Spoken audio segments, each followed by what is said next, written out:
নমস্কার বন্ধুরা, আপনাদের সকলকে স্বাগত জানাচ্ছি আমাদের এই চ্যানেল চন্দ্রজিৎ ব্লগসে। বন্ধুরা, আজকে একটা কেশপুরের চিত্র দেখলাম। কেশপুরের চিত্র যেখানে গরিব মায়েরা, বয়স্ক মহিলারা তাদের চোখের জল ফেলার যেটা সিস্টেমেটিক ওয়েতে তাদের উপর অত্যাচার হচ্ছে, সেটা আজকে টিভির ক্যামেরাতে TV9 বাংলার নিউজ চ্যানেলের পর্দায় দেখলাম। আমার সত্যিই বলছি, মানে রাজনীতি থেকে আর এই বাংলার রাজনীতি থেকে বিশেষ করে মানে না চাইতেও বলতে হয় যে আর মানে ঘেন্না ধরে যাচ্ছে। তার কারণটা কি, যে কেশপুরে যে নির্বাচন হলো, এই নির্বাচন হওয়ার ঠিক আগের মুহূর্তেও কিছু তৃণমূলের পালিত দুষ্কৃতীরা ওদের বাড়িতে গিয়ে এমন হুমকি দিয়েছে যে বলেছে যে তোদের বাড়ির ছেলেদের মেরে হাড় গুঁড়ি গুঁড়ি করে দেবো। এবং সেই মায়েরা বলছে যে আমরা মনে হয় আমাদের ছেলেদের বাঁচাতে পারবো না, একটাকে বাঁচাতে গেলে আর একটাকে নিয়ে চলে যাচ্ছে। এবং এই সম্পূর্ণ যে ব্যাপারটা ঘটছে কেশপুরে, এটা কিন্তু দেব অধিকারীর এরিয়ার মধ্যে পড়ে, ঘাটালের মধ্যে পড়ে, ঘাটাল কনস্টিটিউয়েন্সির মধ্যে পড়ে।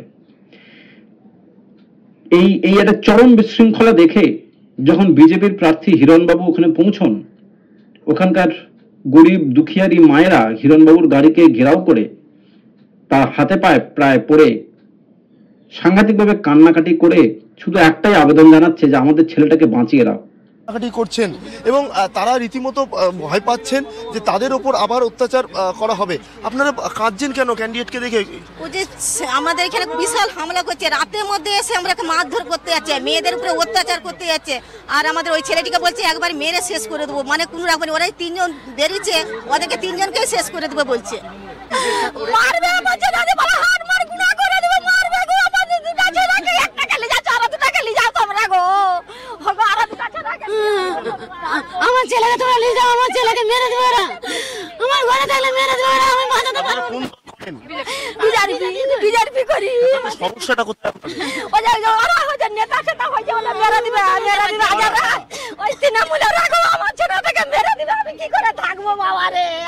আমি আছি আমার ছেলেকে রীতিমতো আপনার হাত ধরে আপনার কাছে আশ্রয় চাইছেন, আপনি একজন প্রার্থী, আপনার কাছে আশ্রয় চাইছেন। আমি আছি ওদের সঙ্গে, আমি ছিলাম, আমি আছি, আমি থাকবো পাশে। আমাদের ছেলেগুলোকে বাঁচিয়ে দাও। ওই কান্না দেখে আপনাদের গা শিউরে তো উঠবেই, কিন্তু হিরণবাবুর যে মুখের যে রিয়াকশনস যেগুলো আমরা দেখছিলাম, উনি কি করবেন বুঝতে পারছেন না। উনি হতাশ হয়ে যাচ্ছেন।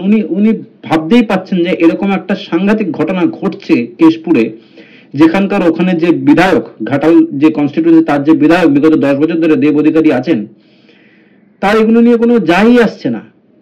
আজকে আমার বাড়িতে যদি কোনো আমার ফ্যামিলি মেম্বার কোনো অপরাধ করে, সেটা তো আমার নজরে থাকার কথা, না হলে আমি আর আমার হেড অফ দ্য ফ্যামিলি হলাম কি করে? এই একই সিচুয়েশনে যদি দেব অধিকারী কনস্টিটিউয়েন্সিতে এরকম অভদ্র বর্বরতা চলে মহিলাদের উপরে বিশেষ করে, উনি জানেনই না, এটা তো হতে পারে না। তো ওনার জানা সত্ত্বেও আমার ঘরের মধ্যে, আমার কনস্টিটিউয়েন্সির মধ্যে এরকম ধরনের অত্যাচার চলছে, অথচ অন্যদিকে উনি আবির খেলছেন। এতটা ইনসেনসিটিভ। সেই জায়গায় দাঁড়িয়ে একজনকে নিয়ে যাচ্ছেন, আরো দুজনের কথা বলছে যে মানে ওদের উপর অত্যাচার হতে পারে, ওরা নিরাপত্তা নেবে। আছি, আমরা সব দলকে জানাচ্ছি, আমার যতটা চেষ্টা করার আমি ততটা করবো, বাকি আমার নিশ্চয়ই দল করবে। আমরা আছি, গরিব মানুষের পাশে আছি, আমরা অসহায় মানুষের পাশে আছি। এই কেশপুর ভয়ঙ্কর, এই কেশপুরের চিত্র।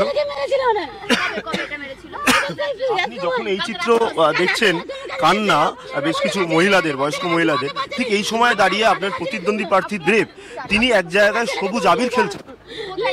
এটাই তো ওনার চরিত্র, এটাই ওনার চরিত্র, মুখ আর মুখোশ, এটাই ওনার চরিত্র। এটাই আমি মানুষকে বলেছি গত 2.5 বছর ধরে, যে he is a criminal, he is absolutely a criminal mind.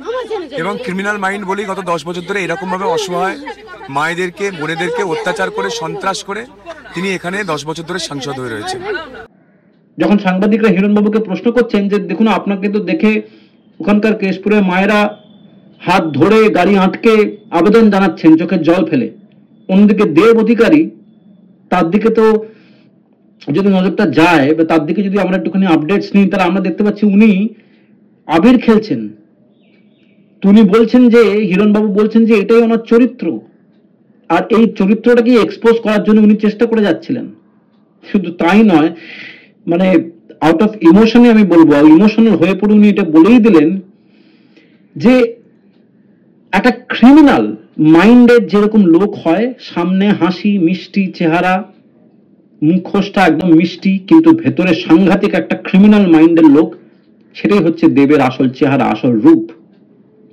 তো দেব অধিকারীকে উনি ক্রিমিনালি বলে দিলেন, এবং এই ক্রাইম জগৎটা বা এই ক্রিমিনালের যে ডেফিনেশনটা, সেটা তো দুটো দিক থেকে হয়। একটা হচ্ছে মেন্টালি আপনি কতটা ক্রিমিনাল মাইন্ডেড লোক, আর তারপরে সেগুলোকে এক্সিকিউট কাকে দিয়ে করাচ্ছেন। আমি এটা মানতেই পারছি না যে ওনার কনস্টিটুয়েন্সির মধ্যে এতগুলো ঘটনা ঘটছে অথচ উনি জানতে পারছেন না। উনি যদি না জানতে পারেন তাহলে সেটা ওনার অকর্মণ্যতা, ইনএফিসিয়েন্সি। আর উনি যদি জেনেও এই জিনিসগুলোকে না করেন তাহলে ওনার এইটা সাংঘাতিক একটা ক্রিমিনাল অ্যাক্ট উনি করছেন বা ক্রিমিনালদের সাপোর্ট করছেন। তা এটা ভাবি এমপি সে যদি ক্রিমিনালদের হয়ে কাজ করে আর তাকে জেতানোর পেছনে যদি ক্রিমিনালদের হাত থাকে, তাহলে দেশটা, এই রাজ্যটা কোথায় যাচ্ছে?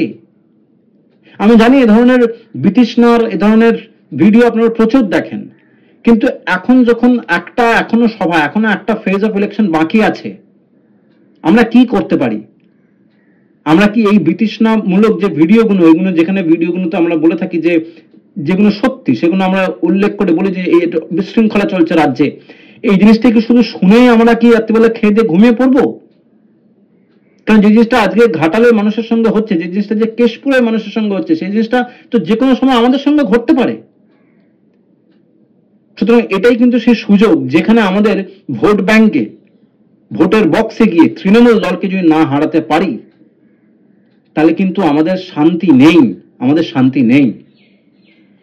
এই বলে আমি ভিডিওটাকে শেষ করছি। আপনাদের কমেন্টসের জন্য অপেক্ষায় থাকবো। দেখা হচ্ছে একটা নতুন ভিডিওতে, একটা অন্য ইস্যু নিয়ে। সঙ্গে থাকুন। আর যদি পছন্দ হয়ে থাকে তাহলে অবশ্যই লাইক, শেয়ার এবং সাবস্ক্রাইব করুন। তাহলে আমাদের এই যে কথাগুলো, এই কথাগুলো অনেক দূর অবধি গিয়ে পৌঁছবে। নমস্কার।